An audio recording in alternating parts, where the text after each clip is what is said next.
রকম চিন্তা ভাবনা বা একদমই 2018 সালে ঘরের মাঠ চট্টগ্রামে টেস্ট অভিষেকেই ওয়েস্ট ইন্ডিজের বিপক্ষে নিয়েছিলেন 5 উইকেট।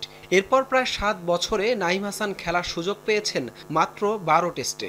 সাকিব, মিরাজ, তাইজুলদের মতো তারকাদের ভিড়ে কিছুটা আড়ালেই ছিলেন নাঈম হাসান, যদিও এমনটা হবে জেনেই সুযোগের অপেক্ষায় থাকতেন এই অফ স্পিনার। আলটিমেটলি আপনার অ্যাথলেটদের অনেকের সুযোগ বেশি আসবে, অনেকের কম আসবে।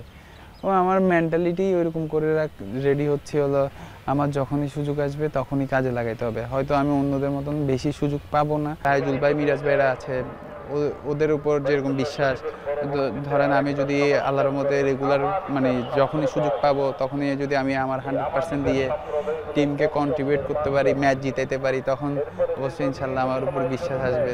জাতীয় দলের হয়ে খেলা এই 12 টেস্টের 11টিতেই খেলেছেন দেশের মাটিতে।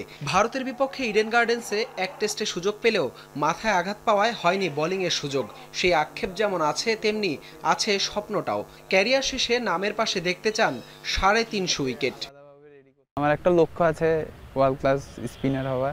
এটা তো একদম ক্রিকেট ক্যারিয়ার যেদিন শেষ করব সেদিন পর্যন্ত থাকবে ইনশাল্লাহ। আল্লাহ যদি চাই ওই জায়গায় পৌঁছাইতে টাইম লাগবে না। আমার যখন ক্রিকেট ক্যারিয়ারটা শেষ হবে তখন আমার পিছনে 350 উইকেট থাকবে। আসলে দেখেন, ধরেন 12 বছর একটা খেলেছি, ওইটাতে বোলিং করার সুযোগ পাইনি, মাথায় বল লেগেছিল।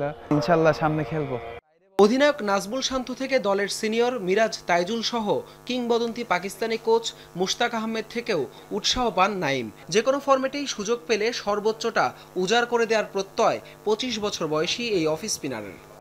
আর শান্ত ভাইও বলে ব্যাটিংটা ভালো করে করতে, সুযোগ আসবে আপসেট না হইতে, যে কাজটা করতেছি, যেরকম পরিশ্রম করতেছি ওটা কন্টিনিউ করার জন্য।